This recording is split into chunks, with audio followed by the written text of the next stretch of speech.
Title আর thumbnail দেখে তো আপনারা বুঝেই গেছেন আজ আমরা কোথায় যাচ্ছি। আজ আমরা যাচ্ছি দার্জিলিং।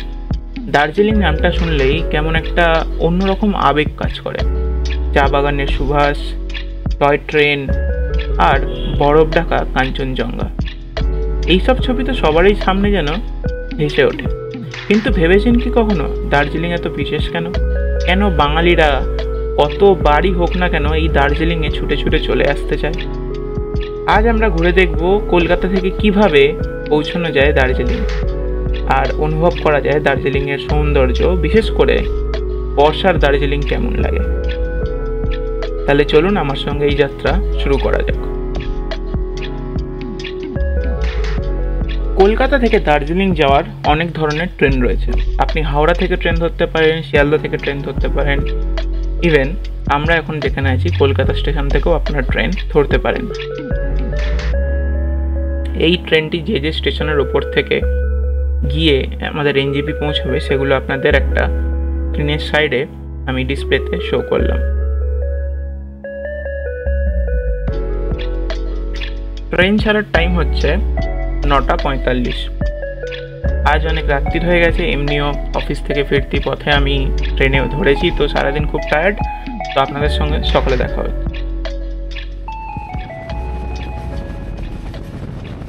গুড মর্নিং সবাইকে, good morning from Garib Rath express. এখন আমরা ইন্টারমিডিয়েট কোনো একটা সবুজ ধান ক্ষেতের পাশ দিয়ে যাচ্ছি। যখনই আমরা ছোট ছিলাম তখন থেকেই আমাদের এই ট্রেনের শব্দটা খুব কানে বাজত। আপনি স্লিপারে যেতে পারেন, আপনি এসিতে যেতে পারেন, কিন্তু আপনার চোখ হয়তো সবসময় এই উইন্ডো সাইড থেকে এই দৃশ্যটা দেখার জন্য ঠিক সকাল সকাল উঠে পড়তো। আর যখনই আমাদের মনে হলো যে এই দৃশ্যটা আমরা অ্যাকচুয়ালি জানলার ভেতর থেকে না, হয়তো ট্রেনের সেই দরজা থেকে দেখব, তখন থেকেই যেন মনে হচ্ছিল কবে বড় হব। আর হয়তো এখন আমরা যথেষ্ট বড় হয়েও গেছি, আর হয়তো যারা ক্ষুদে দর্শক রয়েছেন তারা কিছুদিন পর হয়েও যাবেন। তো ট্রেনের দরজা থেকে দাঁড়িয়ে এই দৃশ্যটা অনুভব করার যে একটা আলাদা অনুভূতি আছে না, সেটা অনেকের মধ্যেই যেন একটা নাড়া দেয় সবসময় এই অনুভূতিটা।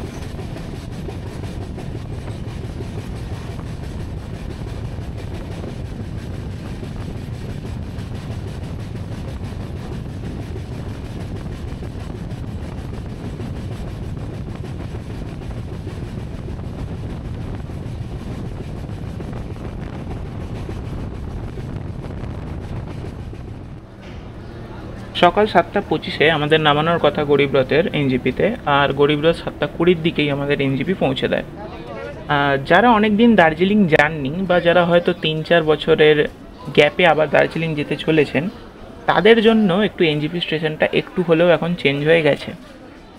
অ্যাকচুয়ালি স্টেশন থেকে বেরোনোর পর যে আমরা গতানুগতিক দৃশ্যটা দেখে থাকি, সেইটা এখন একটু হলেও যেন চেঞ্জ হয়েছে।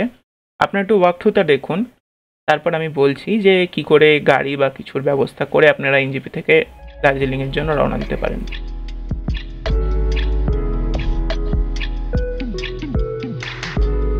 যখনই আপনারা এই জায়গাটা থেকে বেরোবেন, এরপরই আপনারা হাজারো সংখ্যায় দেখতে পাবেন গাড়ি, টোটো, অটো, হাজার একটা জিনিস। তো আপনারা এখানে চাইলে শেয়ার দিয়েও যেতে পারেন, চাইলে বুক করেও যেতে পারেন।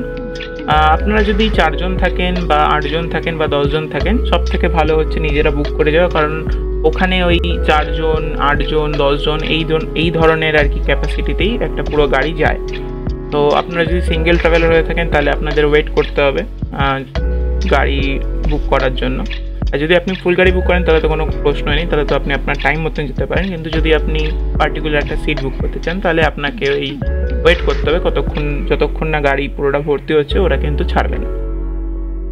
তো এই হচ্ছে কথা। তো আমাদের গাড়ি তো আগে থেকেই বুক করা ছিল, আমি পারলে ডিসক্রিপশানে তার নাম্বার দিয়ে দেবো। আচ্ছা, গাড়ির প্রাইস কিন্তু ডিপেন্ড করে সিজন ওয়াইজ। অফ সিজনে একটা, অন সিজনে একটা বাড়বে অবশ্যই। তো এটা একটু আপনারা বার্গেনিং করে নেবেন।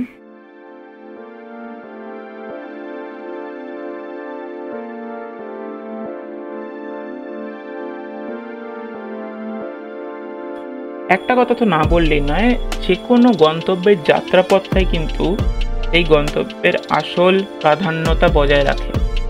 মানে এই যে আপনারা দার্জিলিং যাচ্ছেন, এই যে সমতল থেকে আস্তে আস্তে পাহাড়ের দেখা, তারপর পাহাড়ে সেই ঘূর্ণির মতন পথ অতিক্রম করে আলটিমেটলি আপনাদের ডেস্টিনেশনে পৌঁছানো, এটা কিন্তু একটা আলাদা অনুভূতি। আর যখন ছোট ছিলাম, ইনফ্যাক্ট এখনও আমার যেন এই দৃশ্যটাই, এই যাত্রাপথটাই ভাল লাগে। আর আস্তে আস্তে অ্যাকচুয়ালি দার্জিলিংয়ে ওঠার পথে ওই যে পাহাড়ের মাঝখান দিয়ে টয় ট্রেনের লাইন চলে যাওয়া, এই জিনিসগুলো যেন একটু আলাদা প্রাধান্য পায়। জার্নির শুরুতে পাশের ঘরগুলো বা পাশের রাস্তার পাশের যে ঘরগুলো, সেগুলো স্ট্রাকচার, আর জার্নির মধ্যভাগ থেকে আপার ভাগে যেরকম স্ট্রাকচার তাদের চেঞ্জ হয়ে যায়, সেটা কিন্তু একটু আলাদা তাৎপর্য পায়। তো যাই হোক, এইবারে কিন্তু আমরা দার্জিলিং কোনো নর্মাল টাইমে যাইনি। এবারে আমরা গেছিলাম পুরো বর্ষার টাইমে, মানে জুলাই মাসের দিকে, জুলাইয়ের শেষের দিকে এবং সেপ্টেম্বরের শুরুর দিকে ধরতে পারেন। তো এই যাত্রাপথে আপনারা দেখবেন কি করে কুয়াশাচ্ছন্ন মেঘ আমাদের রাস্তা ঢেকে দিচ্ছে। কখনো সামনের গাড়ি হয়তো ভিজিবিলিটি 10 মিটার 20 মিটারও হয়ে যাচ্ছে, কি করে কুয়াশার বুক চিরে কখনো টয় ট্রেন দেখতে পাচ্ছি। তো সবই থাকবে, সবই আপনাদের সঙ্গে শেয়ার করব, দেখতে থাকুন। আশা করি জার্নিটা আপনাদের ভালো লাগবে।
আচ্ছা, এবার আসি থাকার বিষয় নিয়ে।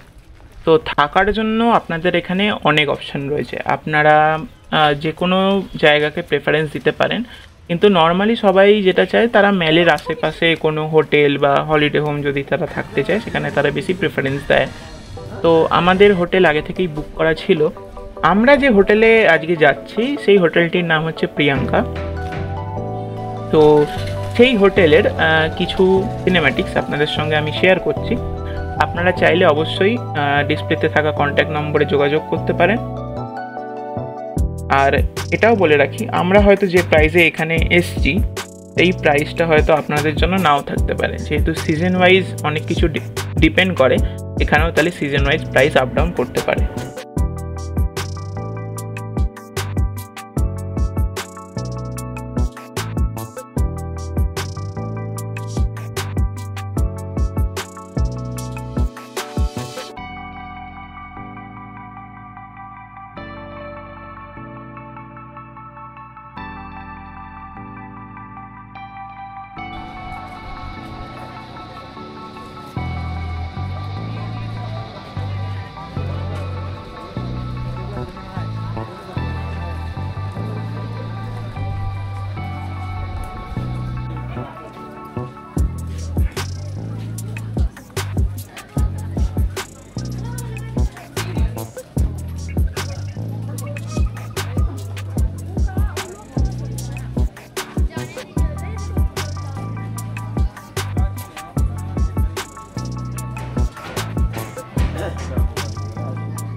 আমার যেহেতু দার্জিলিং এর আগে অনেকবার ঘোরা রয়েছে, তো আমরা ডিসাইড করেছিলাম এবারে আমরা কোথাও যাব না, আমরা দার্জিলিংয়েই থাকবো, ম্যালটাকে একটু ঘুরে দেখবো। আর ওই সকালবেলায় একটু মেলে গিয়ে বসবো, সন্ধ্যেবেলা একটু মেলে গিয়ে বসবো, ওখানেই আর কি টাইম স্পেন্ড করব। তো দুর্ভাগ্যবশত যে দুদিন আমরা সকালবেলা ওখানে ওয়েট করছিলাম যে মেলে যাওয়া, সেই দুদিনই চূড়ান্ত বৃষ্টি হয়। তবুও আমি ম্যালের কাছেই একটা এখানে শিব মন্দির রয়েছে, সেখানে আমি গেছি, যেটার নাম হচ্ছে মহাকাল শিব মন্দির। আপনারা যদি চান আপনারা সেই ভিডিওটা দেখে আসতে পারেন, এই ভিডিওটা কমপ্লিট করে, বা এটা ভিডিওটাকে এখানেই স্টপ করে ওটা দেখে এসে আবার দেখতে পারেন। সেই ভিডিওটার লিঙ্ক আমি আই বাটনে দিয়ে দেবো, ওখান থেকে আপনারা গিয়ে দেখে আসতে পারেন। আর এই দুদিন অ্যাকচুয়ালি বর্ষার জন্য সকালবেলা কিছুই সেরকম ভিজিবিলিটি ছিল না, কিন্তু বর্ষা যখনই থেমে গেল, মানে বৃষ্টি যখনই থেমে গেল 3 নম্বর দিনে, মানে একদম ফিরে আসার দিনে, আকাশটা পুরো পরিষ্কার ছিল। আর তখন আমরা যে দৃশ্যটা দেখলাম সেটা আপনাদের সঙ্গে শেয়ার করছি।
একটা ছোট্ট ইনফরমেশন দিয়ে রাখি, যারা হয়তো অনেকদিন আগে দার্জিলিং গেছেন তারা এক্সপেক্ট করবেন যে ম্যালের ডান সাইডের যে রাস্তাটা ছিল, যেখানে আগে মহাকাল মার্কেট বসতো, ওখানে হয়তো মহাকাল মার্কেট থাকবে। আসলে ওখানে মহাকাল মার্কেট এখন আর বসে না। সরকারের থেকে কোনো নির্দেশ ওখানে হয়েছিল যে ওখানে আর কোনো রকম স্টল রাস্তার ওপরে বসানো যাবে না। তো সেই যে মহাকাল মার্কেটটা রয়েছে সেটা কিন্তু আপনি ভানু ভবনের যে রাস্তাটা আছে সেখান থেকে যদি আপনি নেমে যান, মানে ভানু ভবনের ওপরে এই মার্কেটটা বসে। মার্কেট খোলার টাইমিং আমি যা জিজ্ঞেস করেছিলাম সেই অনুযায়ী আপনাদের বলছি। মার্কেট খোলে 10টার সময়, তো সকাল 10টার পর আপনারা সেই মার্কেট অ্যাক্সেস করতে পারেন। তো সেই মার্কেট অ্যাক্সেস করতে গেলে আপনাদের অ্যাকচুয়ালি এই রাস্তা দিয়ে নেবে ভানু ভবনের দিকে যেতে হবে, আর ভানু ভবনের ওপরেই মোটামুটি আপনি ওই মার্কেটটাকে দেখতে পাবেন। তো এই ছোটোখাটো কয়েকটা ইনফরমেশান দেওয়ার ছিল, আর আশা করি এই ভিডিওটা আপনাদের ভালো লেগেছে। যদি ভালো লেগে থাকে তাহলে চ্যানেলটিকে অবশ্যই সাবস্ক্রাইব করবেন, লাইক করবেন। আর যা যা ডিটেলস দেওয়ার আমি ডেসক্রিপশন বক্সে অথবা কমেন্ট সেকশনে অ্যাড করে দেবো যদি কোনো ডিটেলস দেওয়ার থাকে আমার ভিডিও রিলেটেড। আর অবশ্যই আপনার যদি কোনো জিজ্ঞাসা থাকে আপনারা কমেন্টে জিজ্ঞেস করতেই পারেন, আমি চেষ্টা করব সবার উত্তর দেওয়ার। আশা করি সবার দিন শুভ হবে। ধন্যবাদ। আবার দেখা হবে অন্য এক ভিডিওতে।